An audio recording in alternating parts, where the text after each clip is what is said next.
Hey everyone, welcome to this edition of the High Press. I just got home from the pub watching the Italy-England final of the Euro. What a remarkable game. What a great finish to the game, all the way to penalties. We'll go ahead and break all of that down, but before we do, make sure you smack the notification bell and you subscribe to Down the Block Sports here. And like this video, leave a comment as well. Tell me what you think. Did Italy deserve to win the game? Did Gareth Southgate do a good job? There's a lot of topics, a lot of, storylines from this game. So we'll dive in and just cover a few of them right now. Basically, when you're looking at the game, England scored very quickly. 2 minutes in, Luke Shaw, brilliant finish. Kieran Trippier was allowed to come up from the right flank, had a lot of time to pick a pass, and ultimately it found Luke Shaw at the back post, and it was a great finish. His first professional England goal for his country, remarkable. However, it wouldn't be enough in the end to get them over the line. After about 10, 15 minutes, England really kind of settled down and just couldn't get going. Italy picked up the ball in a lot of good areas. They were able to move the ball around a lot, recycle, and they ultimately just took control of the possession. And that went into the second half. Italy had most of the ball. England couldn't really get going forward, and Italy just eventually got the chances off of a set piece.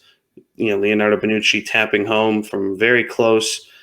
Really good finish. Right place, right time. You always want to chase that ball into the penalty area from a corner. So good finish by Leonardo Bonucci. And, the game really just kind of had that same sort of format. Italy had most of the possession. England would try to get forward from time to time. And it wasn't until after, into extra time that Grealish was brought on by England. Southgate waited a while to make some positive changes. He brought on Bukayo Saka, Jack Grealish, Jordan Henderson. Then he subbed Jordan Henderson off, which was a weird one, but, that sort of thing happens, I guess. And, they wrapped up extra time by bringing on Sancho and Rashford. And that was a very attack-minded move going into penalties. And with the penalty shootout, it actually was kind of a plan that backfired. Rashford and Sancho both missed their penalties, which was crazy. I mean, Donnarumma had some really great saves, but the penalties themselves weren't really that spectacular. They never looked like scoring. Rashford hit the post, and Sancho had his saved by Donnarumma. Donnarumma, I think, had 2 or 3 really good saves at the end, and Pickford had a nice save, but England just couldn't get their penalties over the line. The pressure kind of got to them, it looked like, and Italy won. So good for Italy. They won. The game ended 1-1, and it was 3-2 on penalties to Italy. So good for Italy.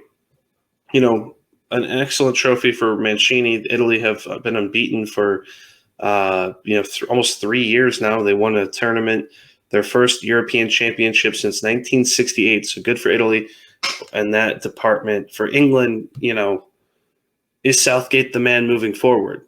That's the big question, I think, for a lot of fans, because you look at, he got them to the semifinal last tournament they were in. They lost to Croatia, and then they get to the final of this tournament, lose to Italy on penalties. So, they did a really good job in the tournament in the sense that they were tight defensively. They took it one game at a time. They got to the final. They beat Denmark along the way, as well as Germany. So good for them. And, really a team that has a really bright future, a ton of attacking talent. You look at Phil Foden, Jack Grealish, Mason Mount, Rashford, Bukayo Saka, Sancho, Harry Kane, a lot of players, and defensively they're pretty decent too, with Maguire and Stones, and Luke Shaw had a really good game, and he's really becoming a better and better player every day, it seems. After his pretty bad injury history, he's become a completely different player, so good for him.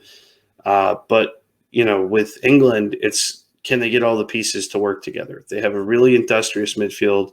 They have a decent enough back line, and they have really world-class players going forward. So, for the next tournament, this World Cup that's going to be coming up, England will probably be, favorites to get to the final again, but we'll see.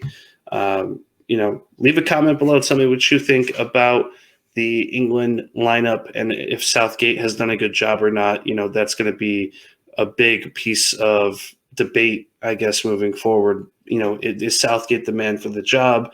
Or England just unlucky? There's going to be a lot of stuff going on back and forth with this. So make sure you stay tuned. And of course, thanks for all of our fans for tuning in. 300 plus subs. Great job. Down the Block Sports is very happy with that. So make sure you subscribe to the channel. We're trying to grow this every single day. And it's not just my content, it's Alec Walt's content as well. Stay tuned. We have some big interviews this week. Thanks for tuning in. Have a nice day.